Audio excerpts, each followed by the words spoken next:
Good morning everyone, কেমন আছেন সবাই? আমি দীপান্বিতা আমার আরও একটি নতুন ভিডিওতে আপনাদের সবাইকে স্বাগত জানাচ্ছি। আশা করছি আমার এই ভিডিওটি আপনারা যে যেখান থেকে দেখছেন সকলেই ভালো আছেন। আমরাও সকলে খুব ভালো আছি। আজ হলো সোমবারের পুজোর ভিডিওটি আপনাদের সামনে তুলে ধরবো। তবে জানেন, আজকের যে ভিডিওটি আপনাদের কাছে পৌঁছাবে আজ হলো লোকনাথ বাবার তিরোধান দিবস। তো আপনাদের সবাইকে শুভেচ্ছা জানাচ্ছি। আশা করছি এই লোকনাথ বাবার পুজো আপনাদের সকলের খুব ভালো কাটবে এবং আমার বাড়িতেও আয়োজন হচ্ছে এবং লোকনাথ বাবার পুজোর জন্য আমি সমস্ত কিছু রেডি করে নিয়েছি এবং পুজোও করব। তো আপনাদের সঙ্গে এই ভিডিওটি আমি শেয়ার করব। তবে আজকের পুজোটা ভালোভাবে নির্বিঘ্নে কাটলে আমি খুব খুশি হব, কারণ হচ্ছে ওয়েদারটা খুব একটা যে ভালো আছে তা নয়, কখনো কখনো মেঘলা আকাশ। তো যাই হোক, আমার ঈশ্বরের জন্য আমি যতটুকু পারবো রেডি করব এবং আপনাদের সঙ্গে আমি ভিডিওটাও শেয়ার করব। তো চলুন, আজকে যেহেতু সোমবার, তো সোমবারের পুজোর ভিডিওটাই আপনাদের সঙ্গে শেয়ার করছি। তো আজকে আমি কি রেডি করি এবং কিভাবে আমার বাবা ভোলানাথকে আমি পুজো করি সেটাই আপনাদের সামনে তুলে ধরছি। তো আপনাদের তো প্রথমেই দেখালাম, আমি প্রথমেই ছাদ বাগানে গিয়েছিলাম এবং আপনাদের আমি বলেছিলাম যে আমার ছাদ বাগানটা আপনাদের একদিন পুরোটাই ঘুরিয়ে দেখাবো। তো আজকে পুরোটাই আমি ঘুরিয়ে দেখালাম। আর আপনাদের আমি কথা দিয়েছিলাম যে আমার ডালিম গাছে ডালিম হচ্ছে, তো ডালিমটা দেখালাম এবং পেয়ারাও ধরেছে, সবেদা অল্প অল্প ফুল এসেছে সবেদা গাছে। তো সবেদা গাছটা দেখানো হলো না।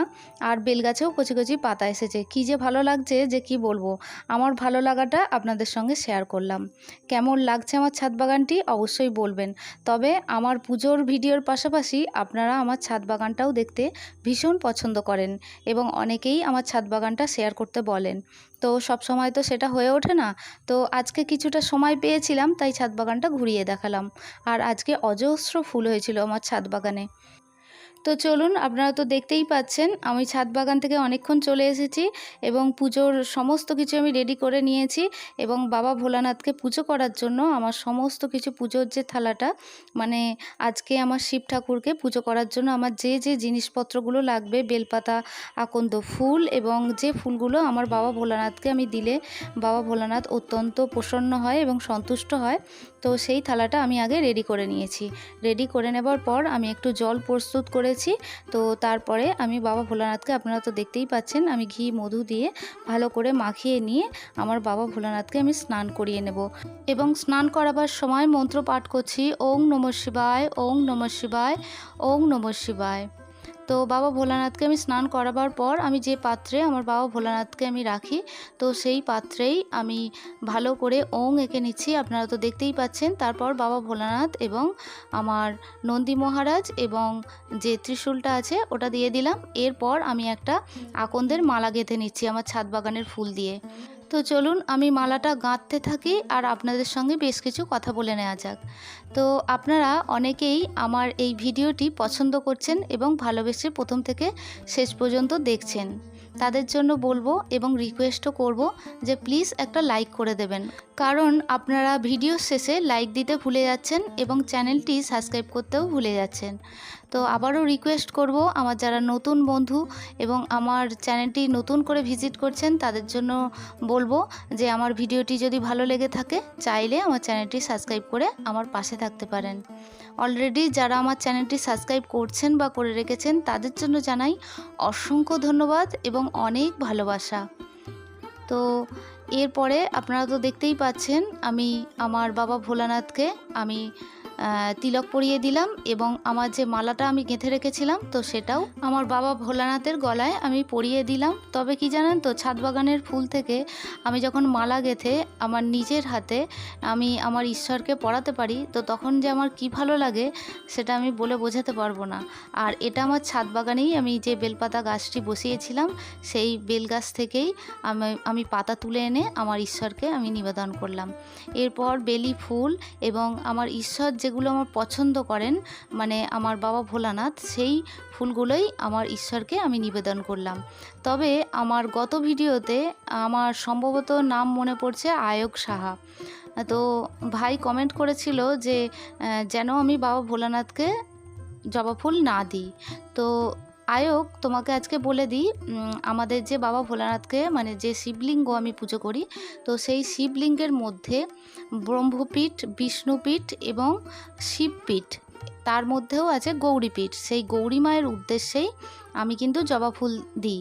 তো এই যে লক্ষ্মী জবাটা দেখতে পাচ্ছ, এটা যেহেতু ছোট জবা তো তাই দিচ্ছি, বড় জবা তো দেয়া যায় না, মানে আমার যেহেতু শিবলিঙ্গটি ছোট, তো তাই আমি গৌরী মায়ের উদ্দেশ্যে দেখো আমি এই জবা ফুলটি দিলাম। তো এমনি জবা ফুল দিই না সচরাচর, তো গৌরী মায়ের উদ্দেশ্যে মাঝে মধ্যে কিন্তু আমি বাবা ভোলানাথকে জবা ফুল দিই। একেবারে যে বাবা ভোলানাথকে জবা ফুল দিতে নেই এরকম কোনো নিয়ম নেই, কারণ গৌরী মায়ের উদ্দেশ্যেই দেওয়া হয়। তো আপনারা তো দেখতেই পাচ্ছেন আমি সুন্দর করে আমার বাবা ভোলানাথকে আমি সাজিয়ে নিয়েছি। এরপর আমার যে শিব মূর্তিটি আছে সেটাও আমি সুন্দর করে সাজিয়ে নেব। আর চারিপাশটা একটু দেখিয়ে দিচ্ছি যে কিভাবে আমি রেডি করলাম সমস্ত কিছু।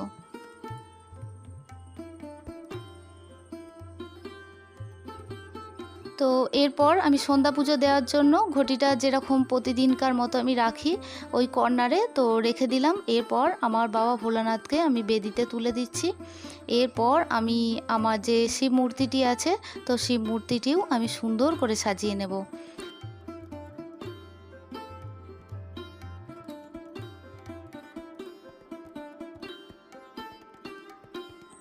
তো এরপর আপনারা দেখতেই পাচ্ছেন ধূপ দীপ সমস্ত কিছু আমার বেদির মধ্যে আমি তুলে দিচ্ছি এবং আমার বাবা ভোলানাথ বা আমার সকল দেবতার উদ্দেশ্যে আমি ভোগ নিবেদন করলাম।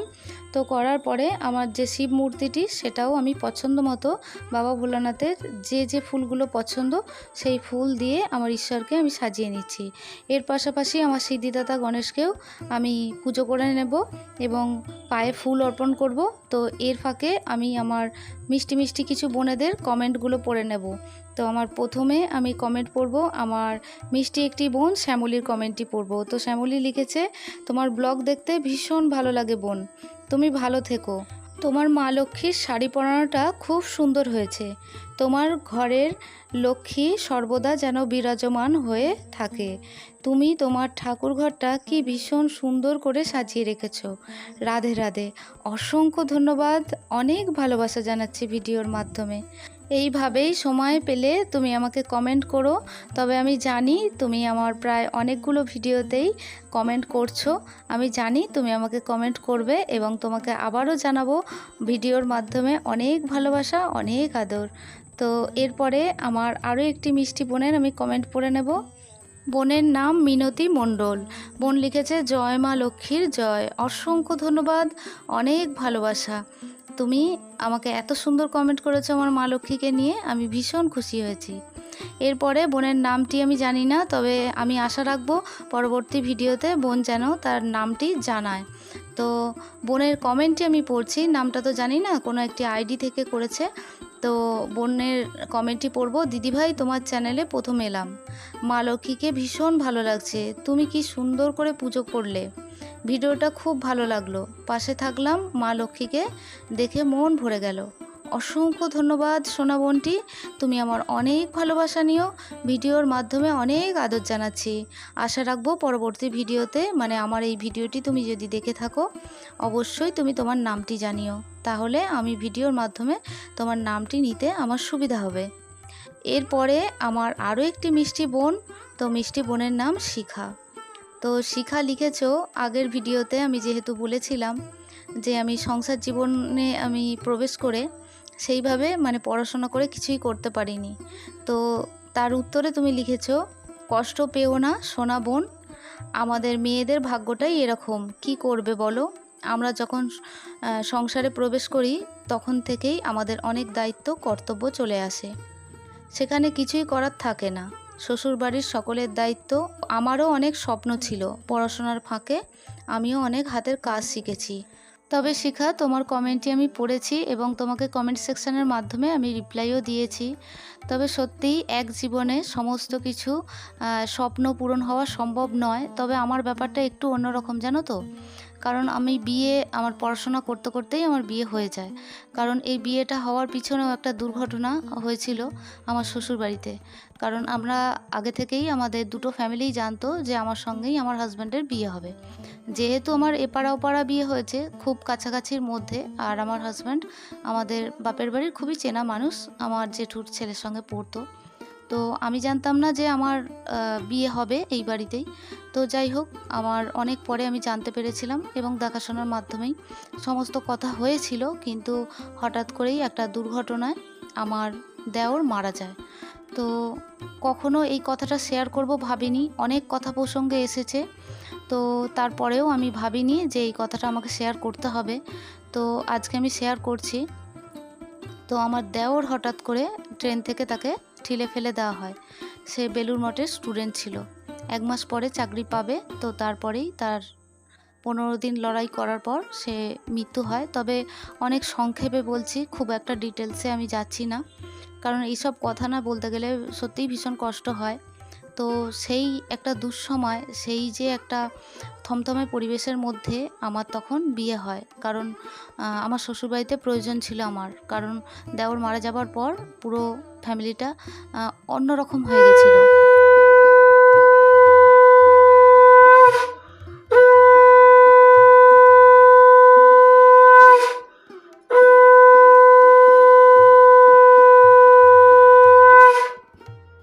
তো শাঁখ বাজাচ্ছিলাম, তাই আমি কথাটা আর বললাম না। তো যাই হোক, তারপরে আমার বিয়ে হবার পর আমি চাকরির পরীক্ষা দিয়েছিলাম এবং পড়াশোনা রীতিমতো আমাকে বলেই ছিল যে ও পড়াশোনা যেরকম করছে সেইভাবেই, যেরকম এখানে থাকতো মানে বাপের বাড়িতে যেরকম থাকতাম সেইভাবেই এখানে থাকবো। তবে পড়াশোনাটা রীতিমতো আমি করেছি। করার পর আমি চাকরির পরীক্ষা দিয়েছিলাম। তো চাকরির পরীক্ষা দেওয়ার পর যেটা হয়েছিল, আমি ভাইভাতেও আমি উতরে গেলাম। মানে সমস্ত পরীক্ষায় আমি উত্তীর্ণ হলাম। হওয়ার পর আমি আর কি বলবো, আমার বলতেও খারাপ লাগছে যে সেখানে একটা নেতা বা মন্ত্রী কেউ হবে, তার একটা ক্যান্ডিডেট আমার জায়গায়, মানে আমি অ্যাপয়েন্টমেন্ট লেটার পাবো, তারপরে সেখানে ঢুকিয়ে দিল। মানে আমার জায়গাটা ফুলফিল হলো। তো সেই জায়গাটায় একটা আমি ভীষণ কষ্ট পেয়েছিলাম। তো আমি আর ডিটেলসে বলতে পারছি না, সবই বুঝতে পারছো যে পাবলিকলি এটা যেহেতু আমার ভিডিওটা পোস্ট হবে। তো এই জায়গাটায় আমি ভীষণ আঘাত পেয়েছিলাম। শ্বশুরবাড়ি থেকে সেরকম আপত্তি ছিল না, পড়াশোনাও করতাম, চাকরি বাকরি করলেও আপত্তি সেরকম ছিল না। কিন্তু কি বলো তো, সেই জায়গা থেকে না আমার ভীষণ কষ্ট হয়েছে। তো তাই আমি শেয়ার করেছিলাম আগের ভিডিওতে। আর তোমার ব্যাপারটা অন্যরকম, তো অন্যরকম হলেও বলবো, তোমাদের ফ্যামিলির হয়তো মানে শ্বশুরবাড়ির ফ্যামিলির হয়তো আভিজাত্য আছে, মানে ফ্যামিলির। তো তাই হয়তো ফ্যামিলি থেকে মানে বাড়ির বউকে বাইরে বেরোতে দেওয়া হয় না, অনেক ফ্যামিলিতেই আছে গো। তো যাই হোক শিখা, তুমি আমার অনেক ভালোবাসা নিও। আর তুমি আমার ভিডিওর মাধ্যমে তোমাকে আবারও অনেক আদর জানাচ্ছি। আর ভিডিওটির একেবারে শেষের মুহূর্তে পৌঁছে গেছি। তো আজকের ভিডিওটি এখানেই শেষ করছি। দেখা হচ্ছে আপনাদের সঙ্গে পরবর্তী ভিডিওতে। আজকের মতো টাটা।